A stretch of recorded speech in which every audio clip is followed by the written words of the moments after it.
Most people think picking a filing status is just checking a box, but it's actually the moment you decide how much of your paycheck the government gets to keep. Are you sure you're clicking the right one? Stop. Choosing single when you actually qualify for head of household could be costing you thousands of dollars in tax credits. Let's make sure you aren't accidentally donating your hard earned money to the IRS. Whether it's Bitcoin or a reward for your services, if it lives on the blockchain, it lives on your tax return. Don't let your digital assets become a physical headache. There are 6 points in the filing status area. Let's discuss these points one by one. The first one is the single filing status is the default for anyone who is unmarried, legally separated, or divorced as of December 31st and does not qualify for any other status. While it offers a lower standard deduction compared to other options, it is the most straightforward category for the millions of taxpayers who do not have dependents or a spouse to consider. It is important to remember that even if you were married for most of the year, your status on the final day of the tax year is what dictates your eligibility for this box. The second one is married. Filing jointly is often the most tax advantageous status because it provides the highest standard deduction and combined tax brackets. This status is available to any couple legally married by the end of the year, regardless of whether both spouses earned an income or if one stayed home. Filing a joint return makes both spouses jointly and severally liable for the tax and any subsequent penalties, meaning the IRS can collect the full amount from either individual if a discrepancy is found.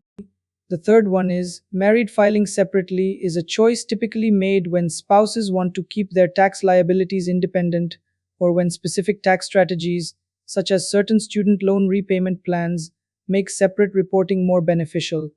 However, this status often results in a higher tax rate and the loss of several key credits, such as the Earned Income Tax Credit or the Child and Dependent Care Credit. Additionally, if one spouse chooses to itemize deductions, the other spouse is legally required to itemize as well, even if their individual deductions are lower than the standard amount.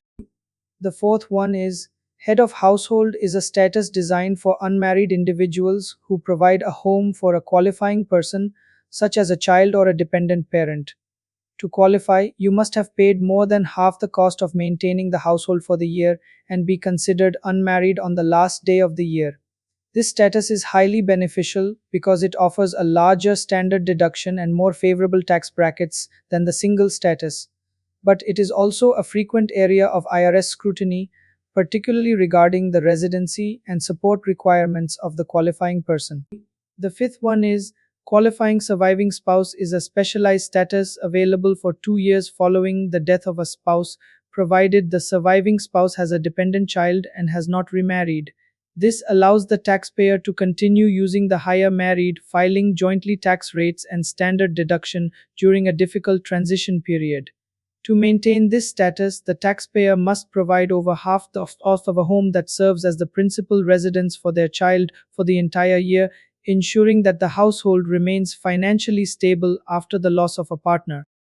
The sixth one is the provision for treating a non-resident alien or dual-status alien spouse as a U.S. resident is a specific election that allows a couple to file a joint return even if one spouse would not otherwise qualify due to their residency status. By checking this box and attaching the required statement, the couple agrees to report their combined worldwide income on a U.S. tax return. This can often lead to significant tax savings through the joint filing deduction, but it requires careful record keeping to ensure all global assets and earnings are properly disclosed to the IRS. The digital assets question on the 1040 has been updated for the 2025 tax year to reflect a major shift in how the IRS tracks virtual currency.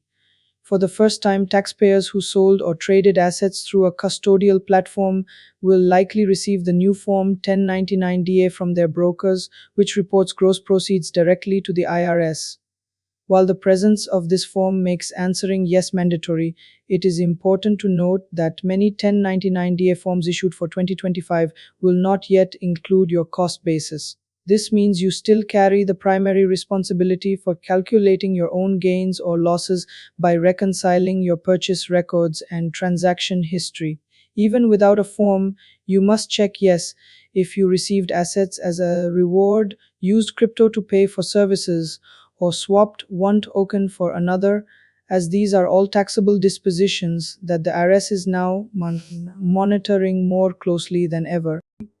Beyond simple sales, the IRS has expanded its focus to include a wider variety of digital representations of value, such as stable coins and non fungible tokens.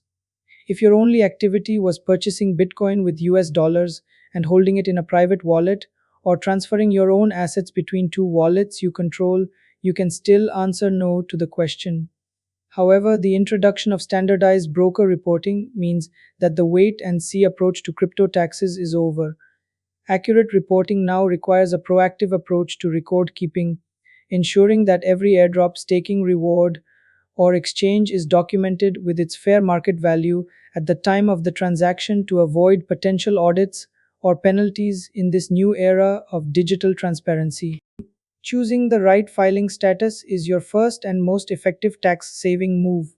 For 2025, the increased standard deductions for head of household and qualifying surviving spouse can shield thousands more from taxation than filing single. If you are married, always compare the math between filing jointly and separately, as one may offer better access to specific credits or lower your overall liability depending on your individual income levels and student loan plans. When it comes to digital assets, proactive record keeping is the key to minimizing your bill. By identifying specific units to sell, you can prioritize long term capital gains rates or use tax loss harvesting to offset other gains and up to $3,000 of ordinary income. With the IRS now receiving direct reports from brokers via Form 1099-DA, staying transparent and calculating your own cost basis accurately is the best way to avoid costly audits while keeping more of your hard earned money. If you found these tax updates helpful, please like this video and share it with someone who needs to hear this before they file. Don't forget to subscribe for more simplified tax and finance guides, and leave a comment below if you have questions about your specific filing status or a crypto transaction. Your engagement helps the channel grow